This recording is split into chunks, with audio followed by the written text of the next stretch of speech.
안녕하세요. 노대표의 부동산 스토리입니다. 오랜만에 찾아뵙는 것 같네요. 저번 시간까지 주택임대차보호법에 대해서 저희가 알아봤는데요.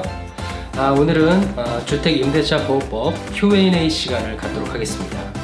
여러가지 질문들이 있었지만 실제적으로 좀 저희가 필요한 그런 질문들을 제가 뽑아서 오늘 그 부분에 대해서 설명드리는 시간을 갖도록 하겠습니다.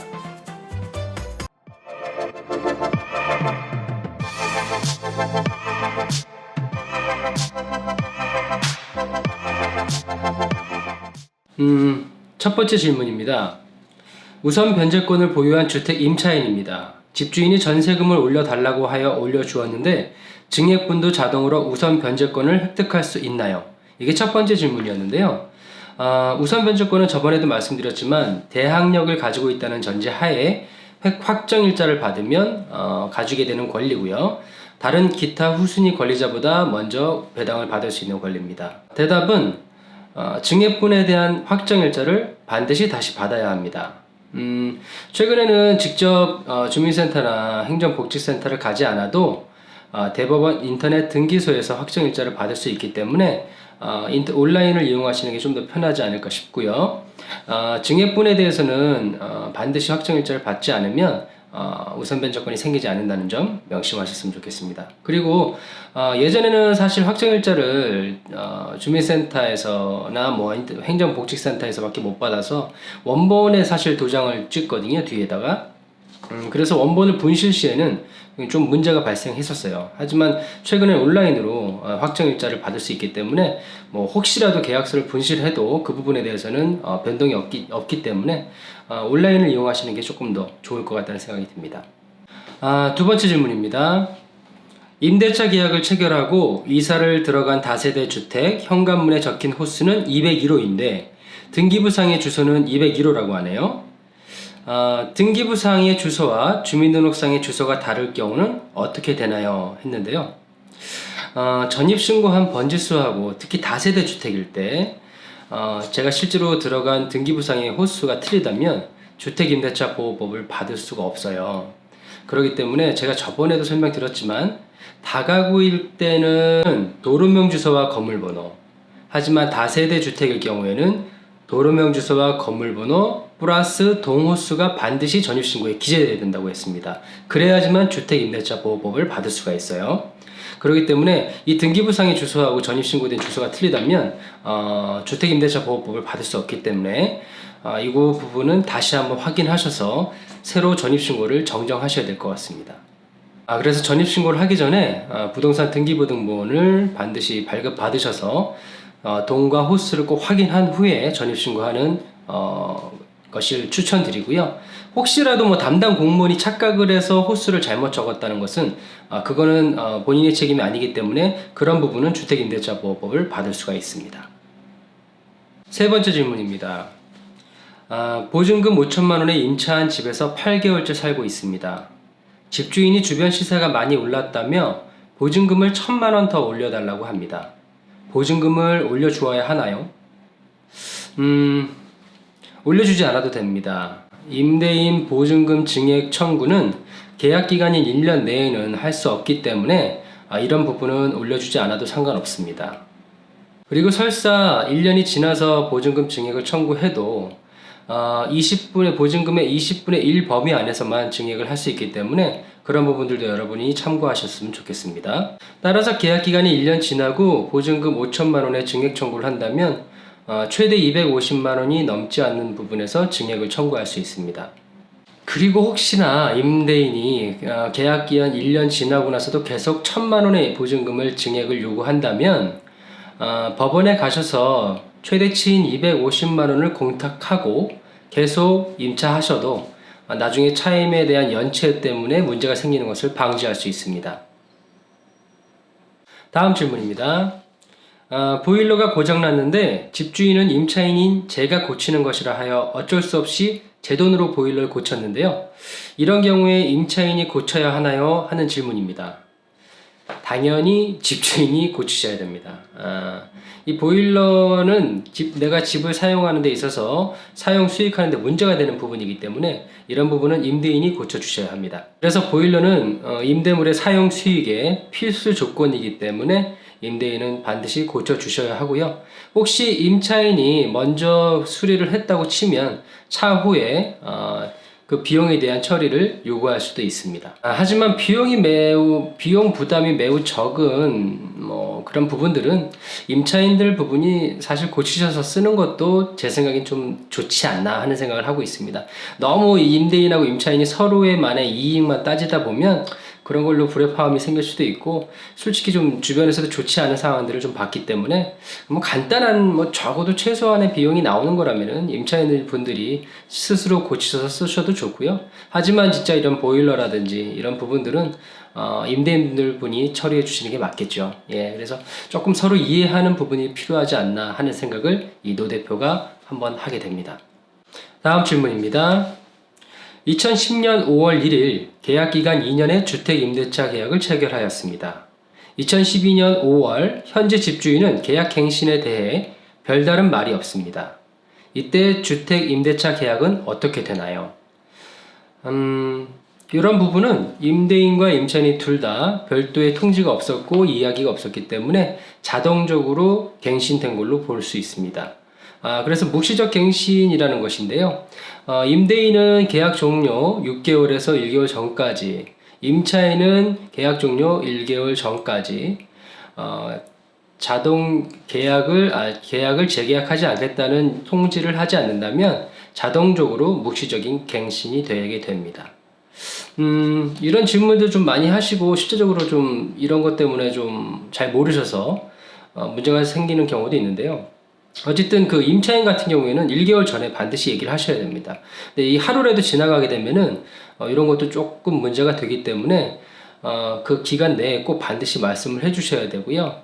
그래서 잘 모르시는 분들은 내일 나간다 갑자기 통보하시는 분들 계시는데 사실 그런 부분들은 좀 문제의 소지가 다분히 있습니다.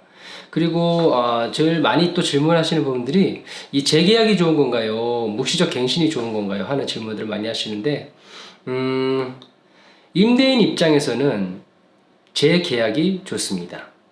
하지만 임차인 입장에서는 묵시적 갱신이 좋습니다. 이유인 즉슨 만약에 묵시적 갱신이 됐다고 하면은 임차인은 언제든지 통보 후 3개월 이후에는 보증금을 받아서 다른 곳으로 이전하실 수가 있습니다. 하지만 재계약 같은 경우에는 그 기간 내를 충족을 시켜야 되기 때문에 사실 그런 부분들이 쉽지가 않죠.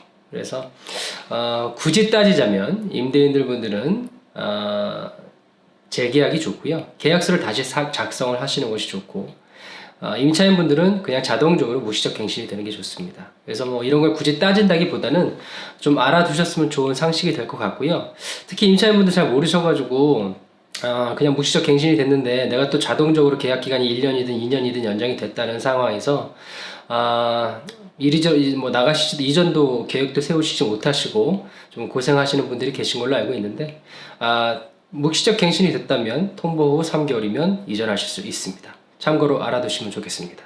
묵시적 갱신이 안 되는 경우도 있는데요. 매달 차임을 내야 하는 임차인의 경우에는 시기의 차임액에 달하도록 연차하였거나 그 밖에 임차인의 의무를 현저하게 위반한 경우에는 묵시적 갱신이 안 되니까요. 그런 부분들도 참고로 알고 계셔야 될 것 같습니다. 그리고 이런 부분들도 잘 모르시는 경우가 있는데요. 이기의 차임액이라는 거는 제가 만약에 매달 100만 원의 차임액을 내야 된다고 했을 시에 100만 원, 100만 원 했을 때 두 번이 연체가 되면 2기의 차임액을 연체하게 되는 건데요.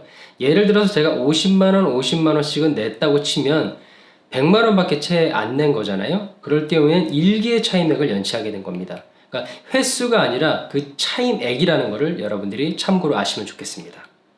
다음 질문입니다. 주택임대차 계약을 체결하려고 하는데 계약 당일에 주택의 소유자가 바빠서 소유자의 부인이랑 임대차 계약을 체결하라고 합니다. 부인이랑 임대차 계약을 체결해도 괜찮을까요? 어떨까요, 여러분? 사실 실제적으로 실무상에서는 이런 일들이 비일비재합니다.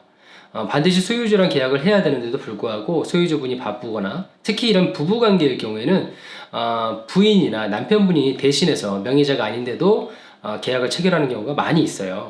그래서 답을 말씀드리면 아무리 주택 소유자의 부인이라고 할지언정 소유자에게 적당하게 위임을 받았다는 것을 증명하지 못하면 계약은 안정성이 보장되지 않습니다. 따라서 불가피하게 소유자가 아닌 다른 제3자와 계약을 체결하게 된다면 주택임대차 계약에 대한 위임장과 소유자의 인감증명서가 반드시 필요합니다. 그리고 주택 소유자와 계약을 직접적으로 체결할 때에는 주택 소유자 등기부등본하고 소유주가 일치하는지, 그리고 신분증은 반드시 확인해야 되고요. 아무래도 계약이라는 거는 법적인 거기 때문에 정확한 것이 가장 좋습니다. 항상 저도 그렇게 계약을 체결할 때는 양쪽 신분증을 다 확인하고 신분증 진위 여부까지 확인을 하고 계약을 체결하고 있습니다. 그래서 송파구에 사는 김말숙 사모님, 다음부터 계약 체결할 때는 반드시 위임장과 인감증명서를 좀 참고로 지참하셨으면 좋겠습니다. 저 힘듭니다. 김말숙 사모님, 반드시. 다음 질문입니다. 지금 살고 있는 집의 주변 시세가 많이 하락하여 우리도 보증금을 조금 내리고 싶습니다. 계약 당시 보증금 증감 청구 금지 특약을 하였는데 이런 경우에도 보증금을 감액 청구할 수 있을까요? 여러분 어떨까요? 감액 청구할 수 있습니다. 보증금 증액 금지 특약이 있는 경우 임대인은 보증금을 증액할 수 없지만 임차인은 감액 금지 특약을 하였더라도 경제적인 상황에 따라서 감액을 요구할 수 있습니다. 증액 금지 특약은 유효하지만 감액 금지 특약은 임차인에게 불리하므로 유효하지가 않습니다. 그리고 증액 청구는 약정한 차임 보증금의 20분의 1의 범위를 넘지 못하고요. 그리고 감액 청구는 이러한 기준이 없기 때문에 판례적으로 보면 대부분 한 5%에서 10% 정도, 많게는 20% 정도까지 감액된 경우가 있습니다.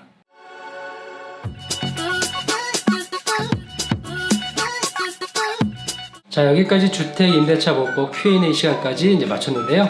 여러분들 좀 많은 공부가 되셨으면 좋겠습니다. 주택임대차보호법은 저번에도 말씀드렸지만 단순하게 투자나 경매도 중요하지만 우리 실생활에도 굉장히 중요하기 때문에 밀접한 관련이 있기 때문에 여러분들이 꼭 반드시 좀 공부를 하셨으면 좋겠고요. 최근에 강의를 제가 하다 보면 젊으신 분들이 굉장히 많아지셨어요. 제가 저번에도 한번 얼핏 말씀드린 것 같은데 이 부동산이라는 것은 굳이 단순하게 나이가 많으신 분들이나 좀 경력이 쌓이시고 경험이 있는 분들만 하시는 건 아니고요. 저는 20대부터 좀 부동산에 대한 좀 공부를 하셨으면 좋겠다는 생각입니다.